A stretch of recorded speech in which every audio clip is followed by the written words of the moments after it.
The dance of geysers is one of nature's greatest spectacles. It's why millions of visitors each year come to America's oldest national park, Yellowstone.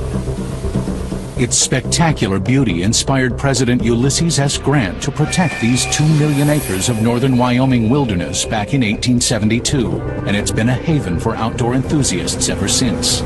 Its incredible hot springs, bubbling pools of mud, unearthly ponds, and the most celebrated natural feature, the Old Faithful Geyser, are some of nature's greatest wonders.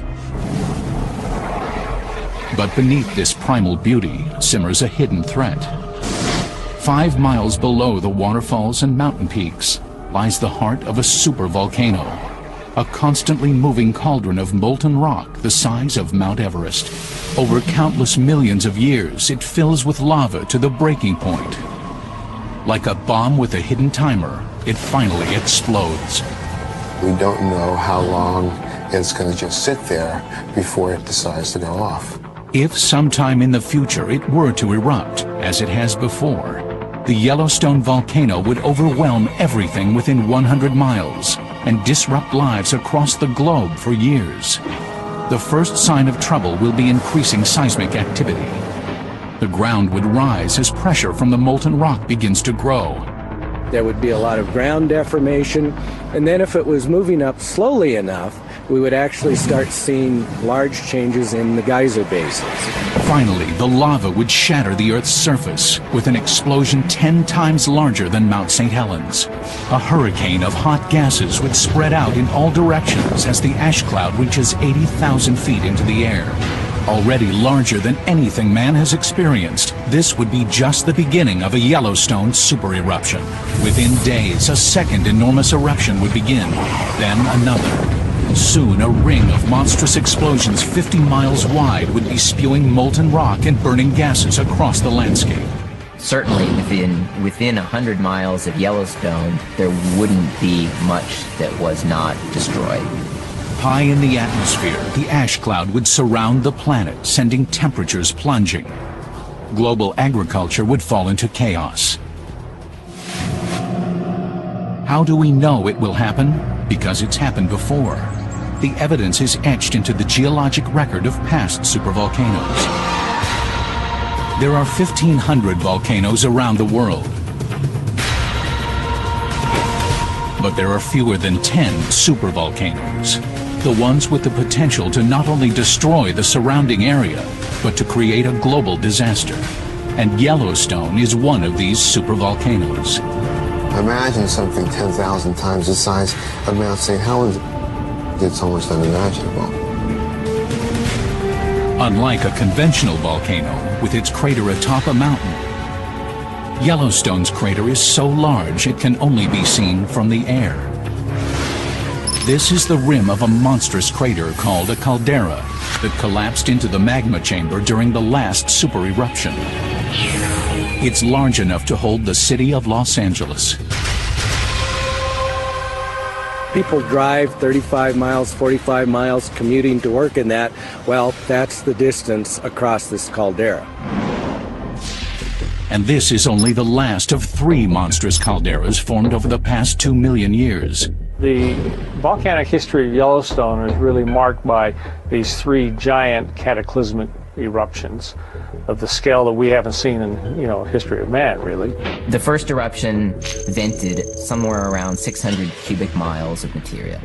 And if you took all of that and you spread it out over the state of Texas, you'd have about 12 feet thick of deposits. The second eruption was hundreds of times larger than Mount St. Helens, and it's the smallest of the Yellowstone super eruptions. The most recent one, known as the Lava Creek eruption, occurred 640,000 years ago. At the time, early man had yet to arrive on the scene. Exotic prehistoric animals roamed the North American continent. 5 miles beneath the Earth, however, a magmatic cauldron 3 times the size of New York City was coming to a boil. There would have been hundreds to thousands of earthquakes becoming fairly large, so there'd be a lot of shaking as the hot rock was moving up. 1 million tons of molten rock heated to 1,800 degrees Fahrenheit pressed its way to the surface. Jets of superheated water suddenly burst through the cracks in the Earth's surface, shooting into the air. Hundreds of geysers were erupting over 500 square miles.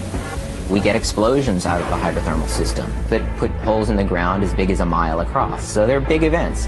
But this was just the overture before the main event. After days of increasing earthquake and geyser activity, under mounting pressure from magma and superheated gases, Yellowstone's last super eruption began. Material may have started to leak out of one side, perhaps forming part of the edge of the fracture zone. As you start to decrease the pressure, it starts to then explode. With the power of a hydrogen bomb, a monstrous cloud of searing ash and melted rock shot into the stratosphere at supersonic speeds. The heavier debris fell back to the ground, turning into colossal pyroclastic flows. It was sort of like a hurricane made up of 800-degree ash and pumice and hot gases. Just wipes things out completely. For miles, these lethal rivers of ash and gas cooked animals alive and brushed forests aside like twigs. They extend actually outside of Yellowstone into Idaho and into the Teton region. Some of this material flowed down, actually covered parts of the floor of Jackson Hole. So these things extend tens of miles away from the actual eruption location. For days, the Yellowstone volcano continued to heave tons of molten debris into the air and devastated the nearby terrain. Then, across the caldera, another colossal explosion. Then another. Eruption after eruption began shooting more and more lava and pulverized rock into the air.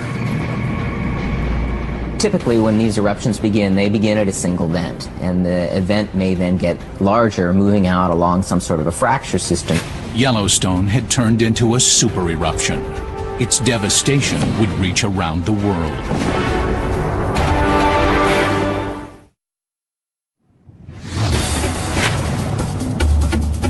Yellowstone's last super eruption occurred 640,000 years ago.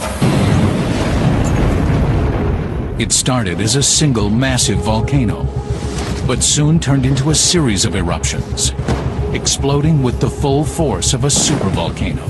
The entire sequence of pyroclastic explosions that formed the Yellowstone caldera may have taken as little as 2 weeks to happen. Pyroclastic flows slashed across the landscape, obliterating thousands of square miles. Separate clouds of ash fused into a massive column of smoke. Winds drove it across the country, darkening the sky for hundreds of miles. During the eruption of all this material, that's when the caldera would have started forming. In a final massive display of nature's fury, hundreds of square miles of mountain dropped thousands of feet into the pit of roiling magma. The Gallatin Range and the Madison Range and the Mount Washburn Range to the north continued somewhere into the Yellowstone region. These mountain ranges were destroyed. Now, when I say destroyed, I don't mean they were blowing the smithereens into the atmosphere. Much of it just fell back into the magmatic system, just fell back into the cauldron, if you wish, up the caldera itself. We're talking about mountains that might be 12,000 feet high, that are now, the ground surface is on the order of 8,000 to 9,000 feet high. So 3,000-foot mountain that's no longer there. Finally, after perhaps weeks of constant activity, the Yellowstone volcano subsided. But the devastation was far from over. A global disaster was about to begin. 2.5 trillion tons of sterile volcanic ash drifted with the winds and buried 2,000 square miles of the North American plains, destroying much of the continent's plant life. The volcanic ash that's ejected high up into the atmosphere and then falls many, many miles away, that goes as far as Louisiana and some of the states along the Mississippi River. So quite an ash cloud. The lighter particles remained in the air for more than a year, forcing temperatures to plunge across the hemisphere. It acts as a veil and cuts out the sunlight, and so it cools the climate below. I think there would certainly have been climatic changes due to Yellowstone. We estimated 3 to 5 degrees Celsius drop in temperature, which is quite severe on a global basis. 5 degrees was enough to kill off much of the tropical plant life across the globe. Over the next year, animals died from lack of food as the ash continued to block out the sun. It took years for the planet to recover, for sunlight to reach the Earth's surface, for plants to push through the layers of ash, for animals to repopulate the continent. This Yellowstone eruption 640,000 years ago changed the face of North America. But that wasn't the only super eruption to ever strike the area.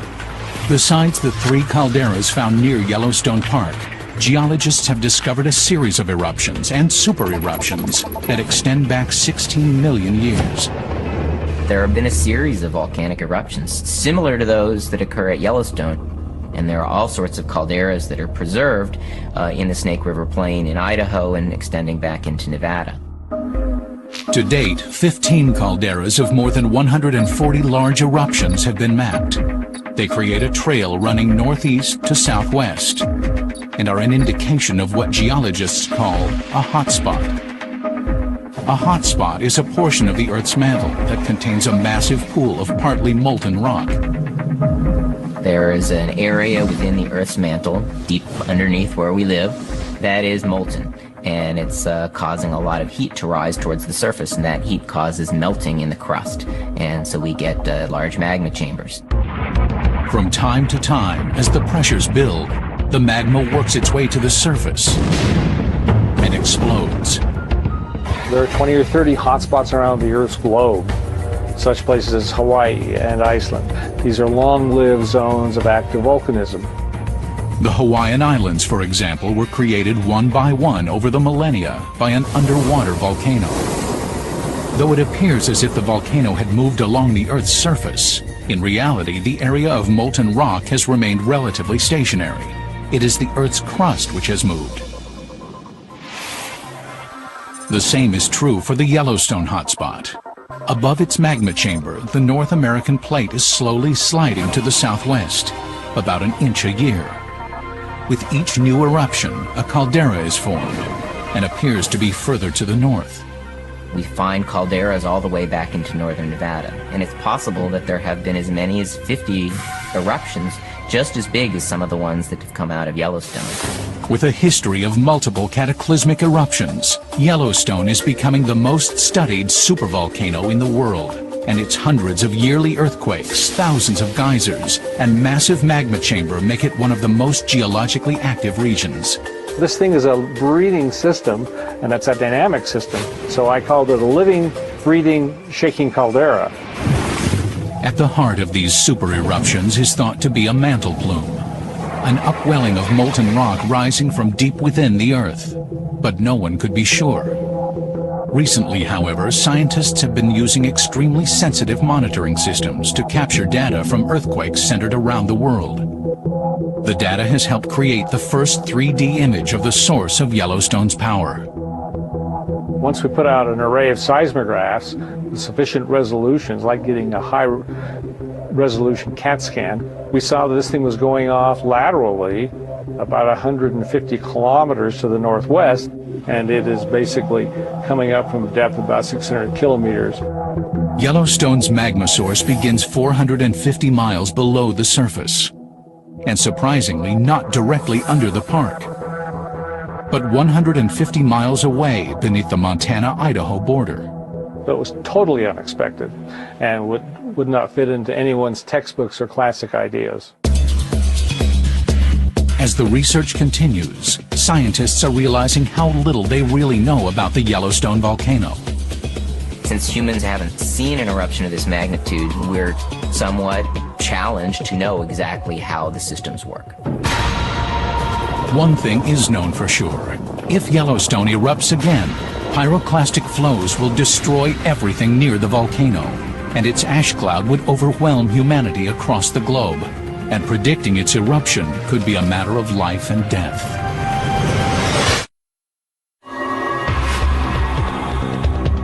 Yellowstone.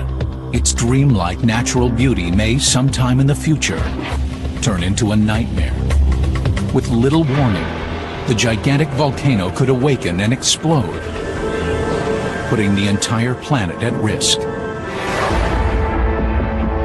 Unlike most disasters, such as tornadoes or hurricanes, which are short-lived and localized, a volcanic supereruption in Yellowstone would have global effects for years. Its impact would be on the scale of an asteroid, large enough to change the way we view our history. For a long time, Earth history was gradual changes, slow changes over long periods of time.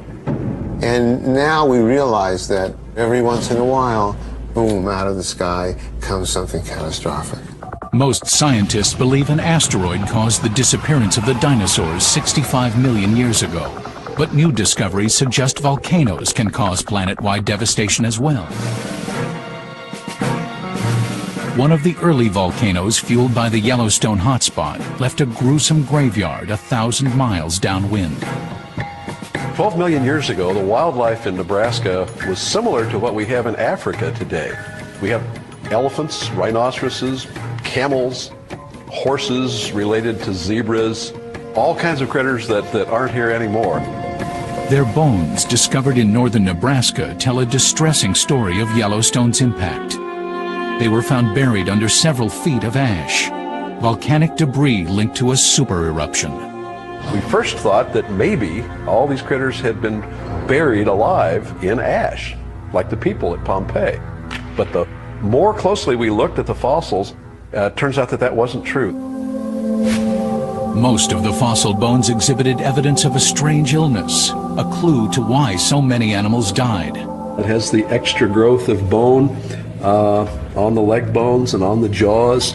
The unusual bone growth is a signature symptom of Marie's disease, a rare lung condition resulting from breathing large amounts of dust or ash. Well, this is a jawbone of a camel from the ash bed. This shiny bone here is healthy. It's normal fossilized bone.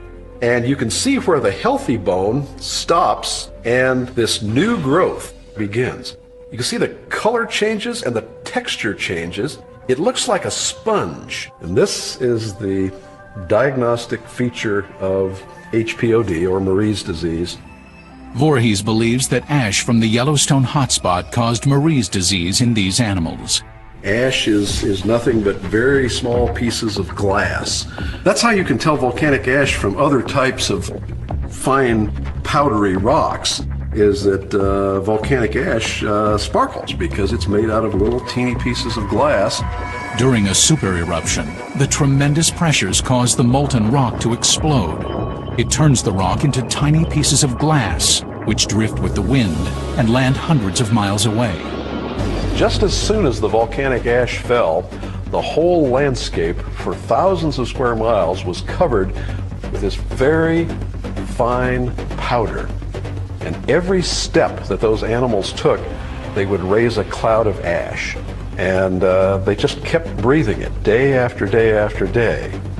So what we think happened to the animals is that they breathed this material night and day until their lungs just gradually gave out. Most of the animals on the Nebraska plains suffocated on the ash within a week of the eruption.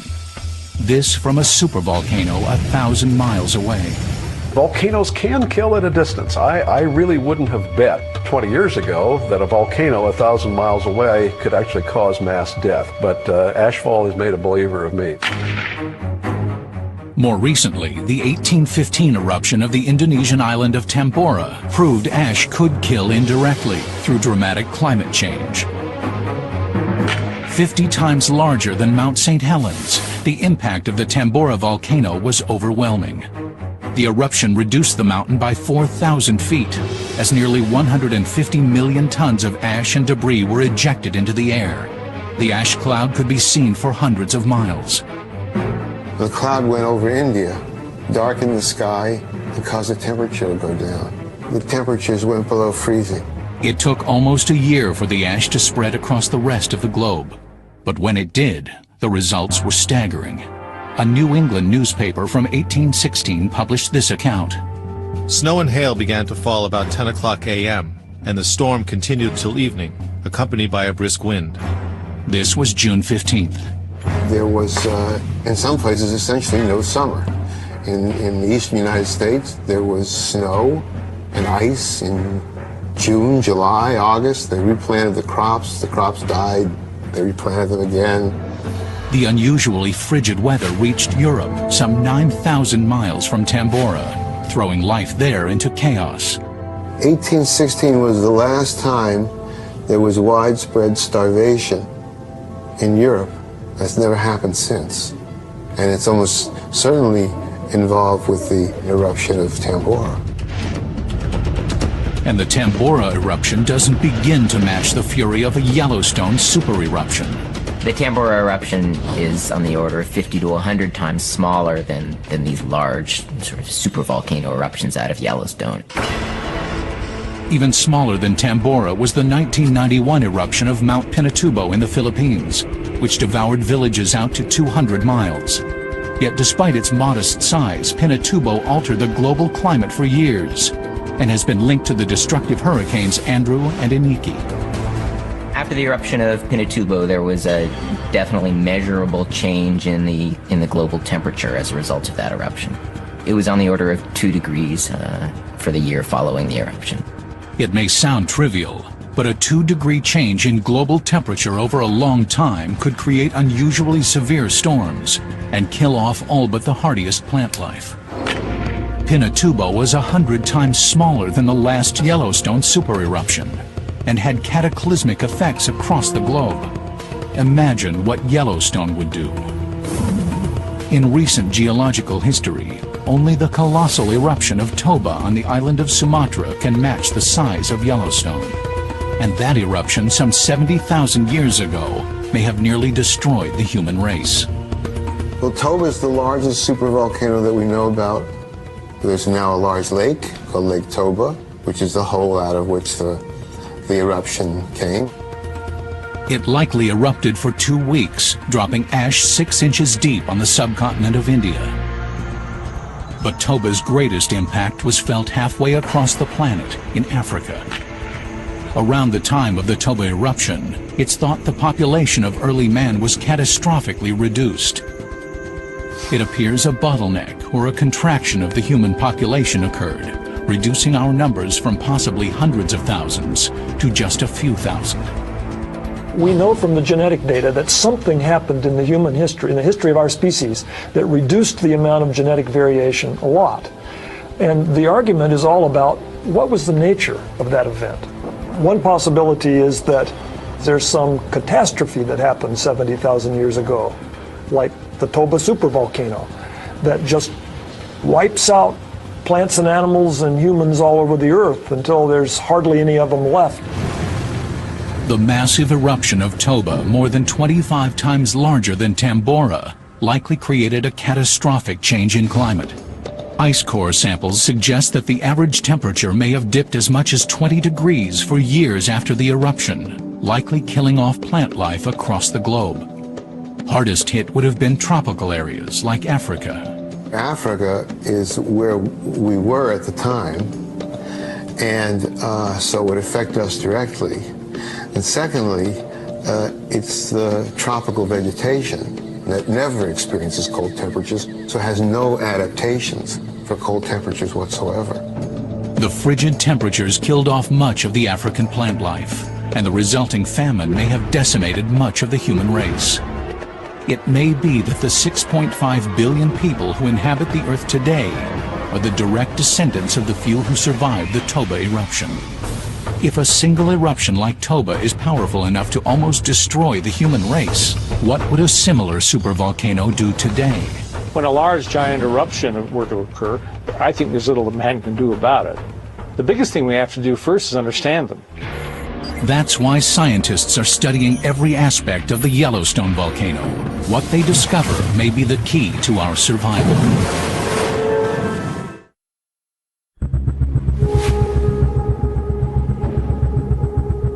For most of us, Yellowstone National Park is one of our greatest natural treasures.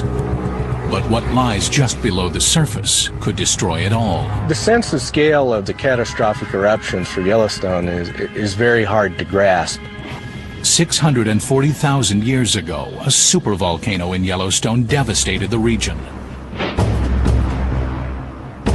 Today, scientists monitor the ground movement in Yellowstone to determine if and when another supereruption might occur. We don't know exactly what happens before a supereruption takes place and how much time one has before the eruption actually goes off. The rise and fall of the ground, for example, could indicate the movement of magma below, a possible danger sign. These movements cover very short distances over long periods of time. So scientists have placed throughout the park 12 global positioning satellite monitoring stations that can detect ground movements within 1/4 of an inch. Geologists have also gained a bird's eye view of the situation. We use satellites in this case to take pictures of the ground as it's moving over time. And so we can compare two different passes of the satellite that are perhaps a year apart and make a map of how much different spots on the ground have moved. With these tools, geologists have been able to document changes in the caldera, its constant rising and falling over time. According to recent satellite data, much of the caldera is being lifted up. What we've seen has been uplifting now at rates of 6 to 8 centimeters per year. Those are very high rates.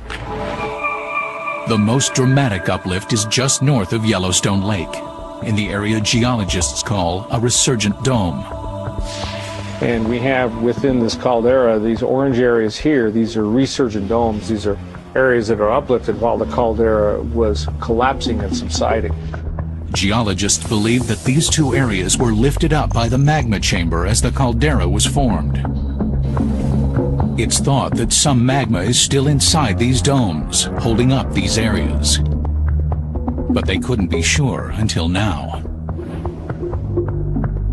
We've seen this model of the Yellowstone magma plume, the tube through which molten rock from the Earth's core reaches the magma chamber sitting on top of the plume.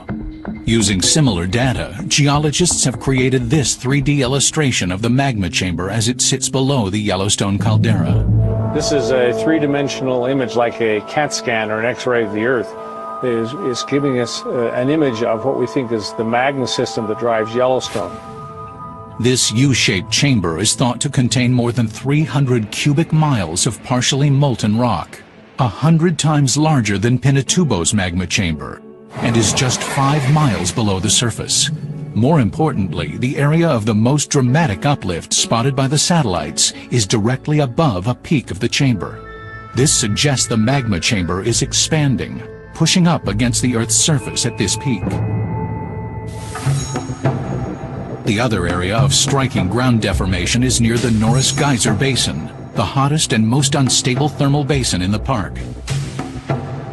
Norris Geyser Basin is one of the most dynamic of the hydrothermal areas at Yellowstone. It's always changing. We're always noticing new things that are happening. Just a few years ago, satellite images showed Yellowstone's greatest rise in this area. Recently, however, it's reversed its direction and is now subsiding. It's not actually within the Yellowstone caldera, yet it's one of the highest temperature thermal areas in the park. And it is possible that there is some magma extending to the north beneath that region. The source of the basin's volatility could be magma, or another key component to volcanic activity, earthquakes. The earthquakes are essentially the heartbeat of the system, are an integral part of the active, if you wish, mountain building and volcanism of Yellowstone. Like smoke and fire, volcanoes and earthquakes go hand in hand. The pressure from the magma, which can explode into a volcano, also forces the ground to shift, causing earthquakes. They can be the telltale signs of an impending eruption. The two main precursors to a volcanic eruption, seismicity and ground deformation, are very carefully monitored in Yellowstone. In this computer model, each red dot represents an earthquake. Typically, hundreds of earthquakes are detected across the park each year. In recent years, the greatest earthquake activity has been centered under two areas of the park. So you can see we have earthquakes that are concentrated on the north side of Yellowstone, coming down through the park, and then out extending on the east side of the Teton Fault right here. What concerns geologists is when a center of earthquake activity overlaps an area of shifting terrain. At the Norris Geyser Basin, that seems to be what's happening. There are dozens of fault lines at this spot. That's very critical because if magma is starting to move up, we would expect to see a bulging in an area and associated earthquakes as the ground starts to crack. The fear is faults that make up the earthquake zone could crack under pressure from the magma below, releasing an eruption. Geologists are also watching the park's geysers, hot springs, and mud pots, looking for drastic changes in temperatures and chemical content. Anything that might indicate a major movement of magma. At the moment, geologists do not believe an eruption is imminent. But if the water temperatures were to rise, the ground begin to swell, or there were an increase in earthquake activity, another Yellowstone eruption could be building.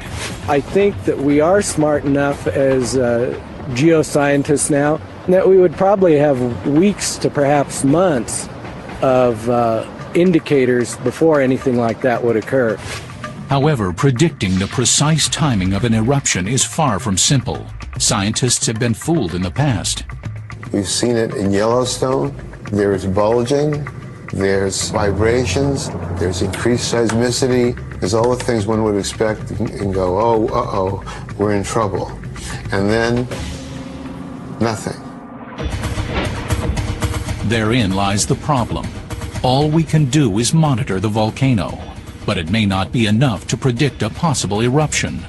Mount St. Helens was the most scrutinized volcano in history, and it exploded before the area could be cleared, killing 56 people. At Yellowstone, despite its remote location, a giant eruption could put thousands of lives at risk. Remember, you have, maybe 100,000 people per night staying in the Yellowstone Teton system in the summer. This is equivalent to a community of a modern U.S. city that are compacted into this zone of potential eruption, so the exposure is rather high. At Yellowstone, we may be on the edge of a precipice, and the question is not if it will erupt, but how and when. Nothing you can do about a volcano. If it's going to go off, it's going to go off. And the effects on civilization are going to be drastic. We may not be able to prevent an eruption, but when the molten rock begins to move up toward the surface, will all the scientific data warn us in time? Now, using historical records, scientific models, and the latest in computer technology, you will witness the devastation that follows when the giant volcano of Yellowstone erupts.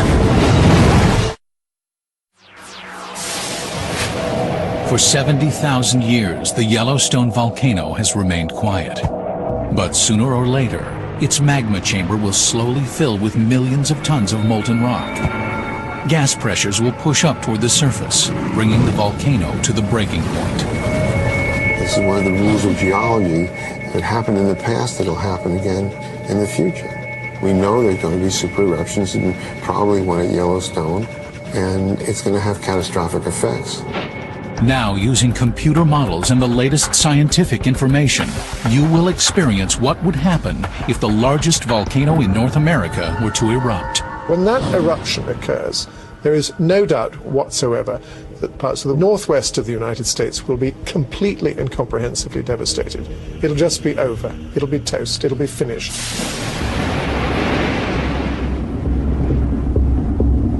The first indications of a Yellowstone eruption will be rumblings heard underfoot as dozens of small earthquakes begin.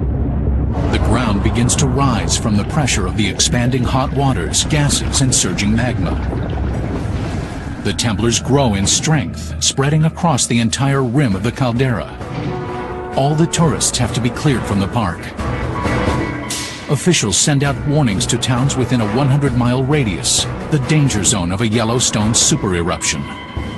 The cities of Bozeman, Montana and Cody, Wyoming prepare for the worst.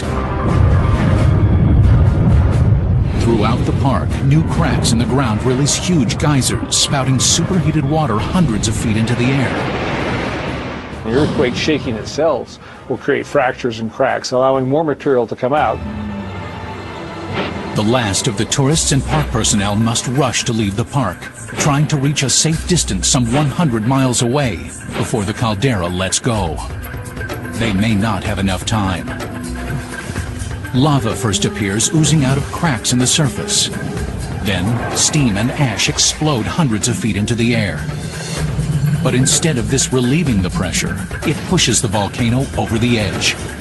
The magma contains a lot of gas, and if you're able to depressurize the system rapidly, then the magma will lose its gas explosively and you can have a very, very large eruption.